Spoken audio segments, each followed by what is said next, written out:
I welcome my select viewers to my 93rd video of my YouTube channel, Writer Sandhanam Speaks. We, the reading public at present, are prose filled, while the poetry world is becoming part of history. Short stories and novels have taken over literature in style all over the world. Prizes including the Nobel Prize are awarded mostly to the prose writers. Present-day ever-busy readers would like to listen to the fast-moving stories with gripping narratives. This includes even the well-informed, discerning readers who have an eye for classic literature. Such classic novels in good number are being written and published globally by talented writers who, besides catering to the finer sensibilities of such readers, are incidentally filling up their pockets too. So, writing is no more the job of a recluse like the erstwhile German author Franz Kafka. One such famous novel I will focus on today is The Alchemist by the Brazilian writer Paulo Coelho. Forgive me for my accent because it is Indian. The sovereign reason to take up this novel is I find reflection of Indian wisdom sprinkled in almost all the 155 pages of this unique novel, published by HarperCollins. Hope listeners after my talk would also agree with me, driving some of them to take up the book for quiet reading. The topic I have given to this small script is a quotation from this book, The Alchemist. The world is visible aspect of God, says The Alchemist Portuguese novel. The story of the novel and its wisdom in brief is this. A Spanish shepherd by name Santiago arrives with his flock of sheep at an abandoned church in Andalusian fields and takes shelter under a sycamore tree where once a room existed. He carries a book to read at his leisurely hours and uses it for a pillow too, with a sadistic observation that, well, usually I learn more from my sheep than from books. Yes, that is what Santiago told his father, who wanted him to become a priest. On knowing the son's wish to go out into the world, the father wished his son well, entrusting some family money with him. With that money, he bought sheep and took up a wandering life. Lying under this sycamore tree, he had a dream where a child takes him to the top of the Egyptian pyramid and tells him, if you come here, you will find a treasure. Then the entire novel revolves around the boy's efforts in fulfilling his dream of getting at the treasure, crossing the sea and the Sahara Desert. On his way, he meets some strange personalities, including the alchemist. The first is an old man and a soothsayer, come king of Salem. I am surprisingly reminded of our place Salem in Tamil Nadu, who prophesies that he will get at his treasure and gives one white stone and black stone, Urim and Thummim, as tailless man in exchange of his sheep. The conversation between Santiago and this soothsayer brings out a series of wise words. Yea, where are you from? Questioned by Santiago. From many places, answered by King of Salem. Pressed further, the soothsayer says, though born in Salem, he is rootless. My comment, the Indian sage is also rootless like a vagabond, like the wind with no attachment. I had quoted in one of my YouTube a Tamil sage come poet who says, Yadum ure yavarum kedir. Meaning, no particular place and no particular relatives. Commenting on the apprehension of the boy in realizing the dream, the soothsayer encourages the boy with this statement. And when you want something, all the universe conspires in helping you to achieve it. I am reminded of another Indian sage whom I stumbled into. His name is U.G. Krishnamurti.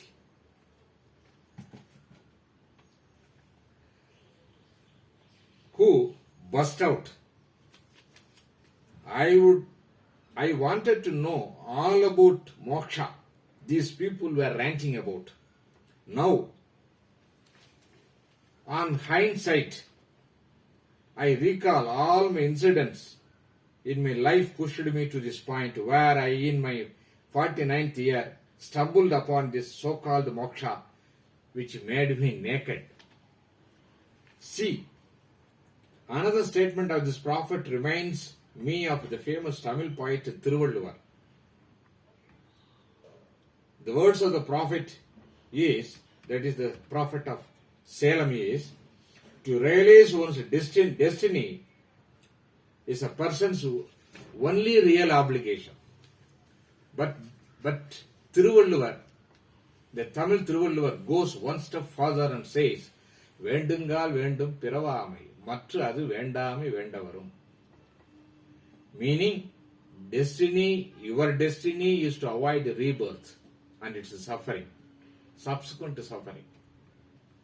And it is achieved by total renunciation. I wish Paulo Coelho, the author, had come across this couplet. In the same breath, this old prophet utters these pregnant words.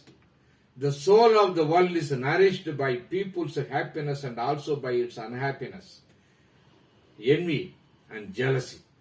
This statement I correlate with the Indian Upanishadic statement that Brahman is real and all else is appearance. That is Maya, that is illusion.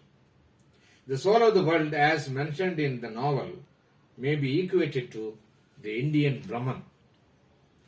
Thus, Santiago, equipped with the wise words and blessings of the king of Salem, ventures out his journey to the pyramid with what the author describes as the beginner's luck. Thus, Santiago, equipped with the wise words, journeys and lands in a crystal shop and earns his money and travels.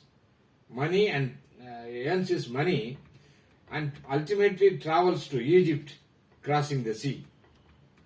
But before that, two more wise statements are born from the shop owner, that is the merchant, who sells crystal tumblers and vessels. Every blessing ignored becomes a curse. One statement. Second statement, Magdoob, everything is written. That is the meaning of Magdoob. That is fate.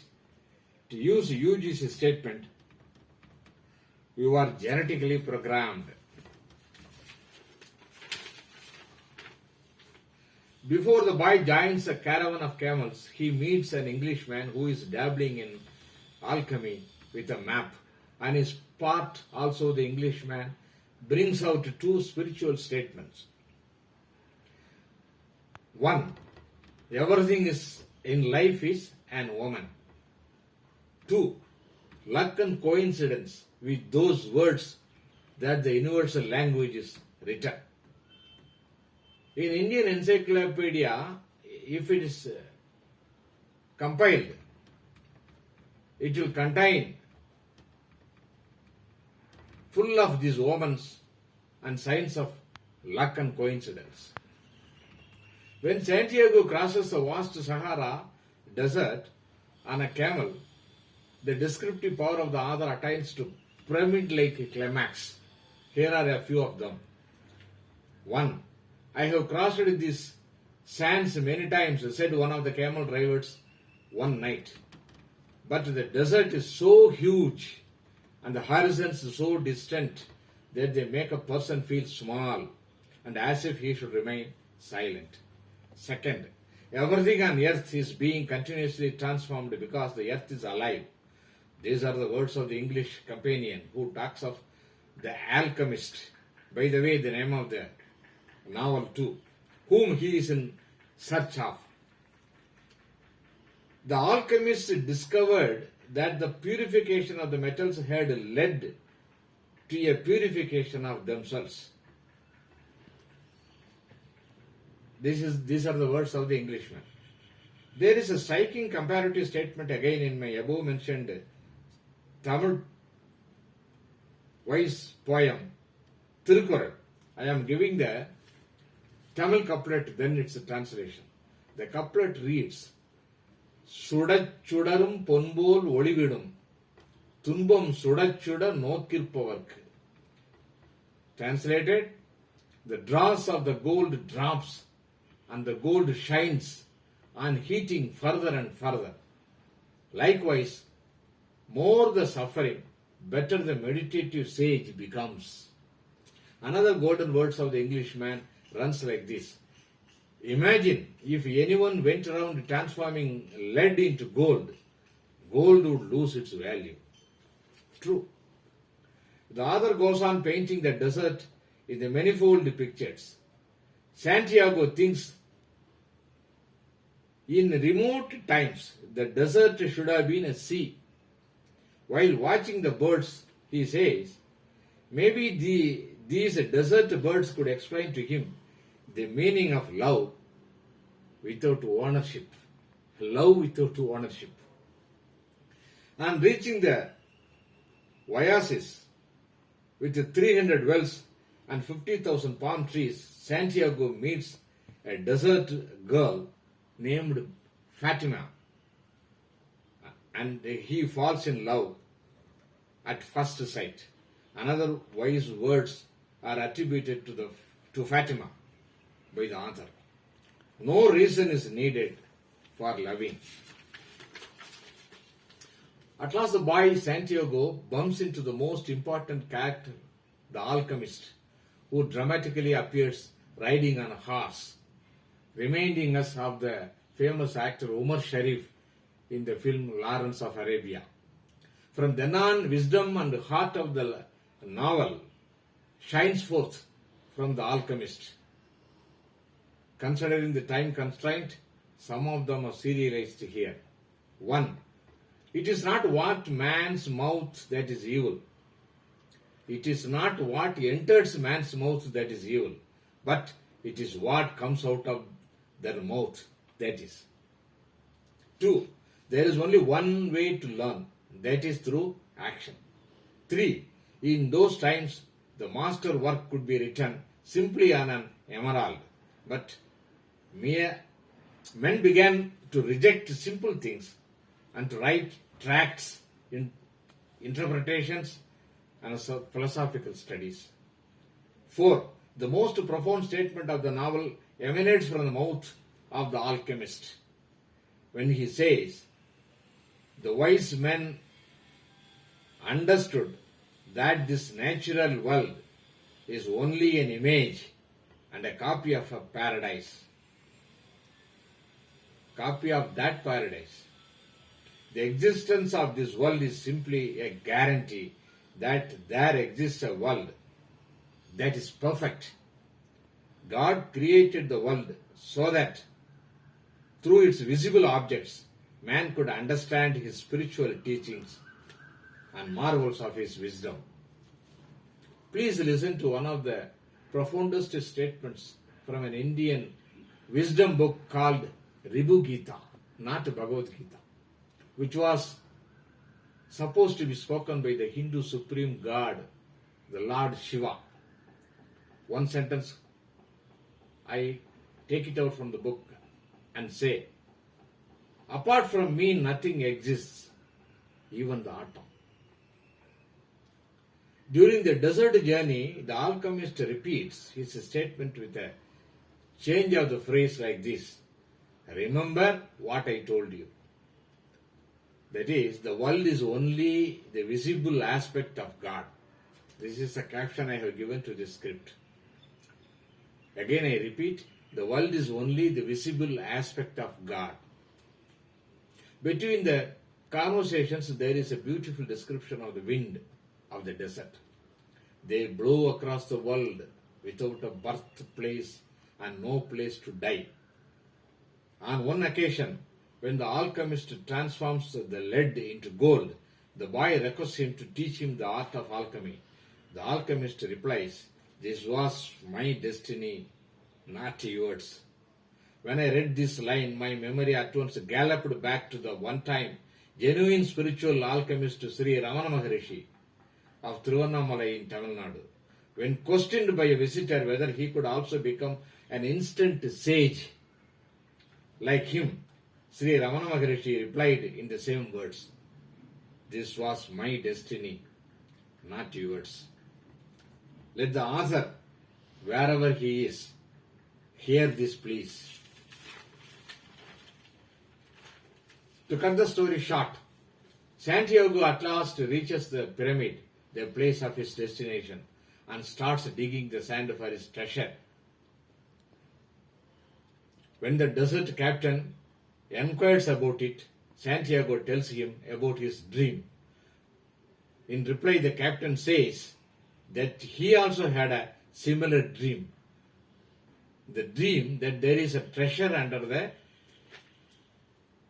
sycamore tree in a ruined church premises in Andalusian area of the Spain country. He dismisses it and says, "I am not so stupid," and drives away. The author almost finishes the novel with a statement. He, that is the boy, knew where the treasure was. That is in Spain. In the final chapter, the epilogue, the author takes the boy back to his starting point. That is, the ruined church premises. And the boy starts digging at the base of the sycamore tree and finds chest of Spanish gold coins. At last he found his treasure from where his journey began.